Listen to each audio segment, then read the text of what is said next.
சைட்டை பாத்தீங்கன்னா நமக்கு ரொம்ப சென்டிமெண்டான சைட். நான் ஃபீல்டுக்கு வர்றப்ப இந்த சைட் எல்லாம் சொல்லுவாங்க சீனியர்ஸ் எல்லாம் புட்லூர் அப்படி பண்ண இப்படி பண்ணுன்னு.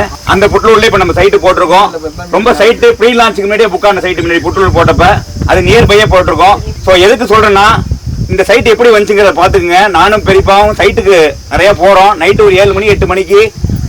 எந்த பிசினஸ் நோக்கம் கிடையாது. அன்னைக்கு எனக்கு லேண்ட் ஓனர் எனக்கு கொடுத்தாங்க, நிறைய உதவுனாங்க. அவங்களை போய் பார்க்கணும், பார்த்து ரொம்ப நாள் ஆச்சு அப்படிங்கிற ஒரே நோக்கத்துக்கு நைட் 8 மணிக்கு போய் அப்படி போய் ஒரு உணவு ரீதியா பார்க்க போய் தான் அவ்வளவு நாள் கழிச்சும் 20 வருஷம் கழிச்சும் பெரியப்பா அதை விடல. பிசினஸ் நோக்கம் கிடையாது. ஒரு ரிலேஷன்ஷிப்பை எப்படி எல்லாம் வச்சா வியாபாரம் நடக்குது, வியாபார நோக்கத்துக்கு மட்டும் இல்லாம அதை தாண்டி எனக்கு அன்னைக்கு கொடுத்தாங்க, அவ்வளவு உதவுனா அவங்களை போய் பார்க்கணும்டா ஷோக்குன்னு சொல்லி அழைச்சிட்டு போனப்பதான் இந்த நிகழ்வு நினைச்சு ஒவ்வொரு வியாபாரமும் வியாபாரத்தை தாண்டி வேற விஷயத்த பண்ணணும். அப்பதான் லாங் டைமா பண்ண முடியும். அதனாலதான் தனியே நிக்குது. அதனாலதான் பெரியப்பா இந்த அளவு பிசினஸ் இவ்வளவு அளவு பண்றதுக்கு காரணம் இதுதான். எந்த லேண்ட் ஓனரும் தேடி டைமிங் கொடுக்கறதுல இருந்து ஏன் கொடுக்காங்கன்னா அன்னைக்கு வியாபாரம் நினைச்சு அன்னையோட கிடையாது.